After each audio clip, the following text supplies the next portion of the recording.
This is Sam. Sam couldn't focus. His brain felt like a butterfly, fluttering from thing to thing, never landing.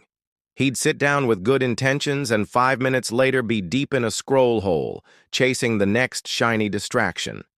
In the next minutes, you'll hear what flipped the switch for him and the 60-second reset he still uses whenever everything starts pulling him apart. Sam was smart, driven, and exhausted.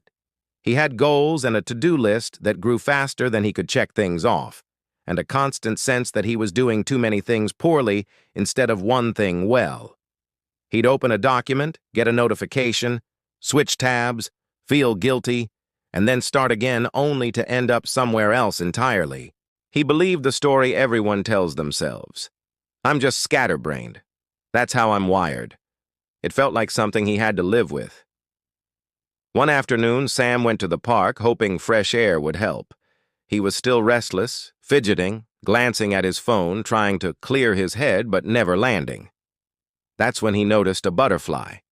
Beautiful, delicate, constantly moving, never staying long enough to actually feed.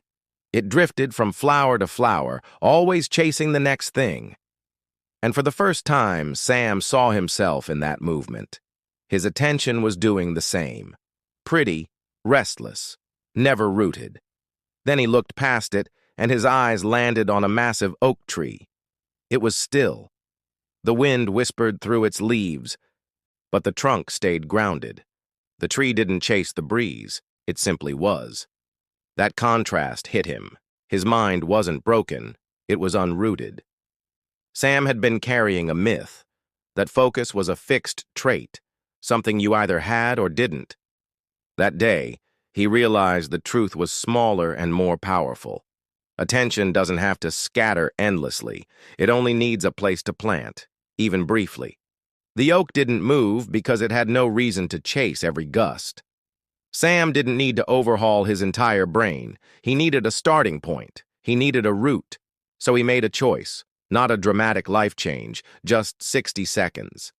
He set his phone face down, stopping the pull of every new ping. He took 3 deep, deliberate breaths.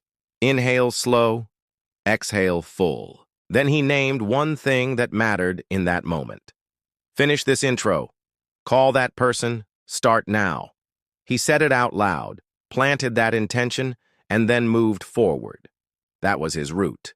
60 seconds. That's all it took to shift the direction of what came next. Something strange happened. That 1 minute didn't feel like a lot, but it changed the next action. Before a big call, Sam did the reset. He entered the meeting calm, present, and actually contributed instead of zoning out. Mid-afternoon, when the slump hit, he paused, rooted, and chose to finish one task instead of doom-scrolling. He wasn't magically perfect. He was choosing. The habit gave him moments of clarity when everything else tried to pull him apart. Sam kept doing it. Before presentations, before decisions, before any moment that could spin into chaos. He started telling a few friends about it. They tried it. They noticed the same thing.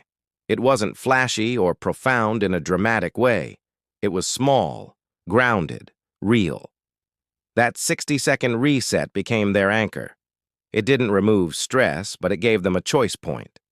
A place to pause and plant focus before the day swept them away again. The difference wasn't that Sam suddenly had endless willpower or perfect discipline. It was that he stopped reacting on autopilot. He started deciding. That shift, tiny, repeated, intentional, built a new rhythm. The mental clutter didn't vanish, but he learned how to pause, take the breath, name what mattered, and move with direction instead of drift.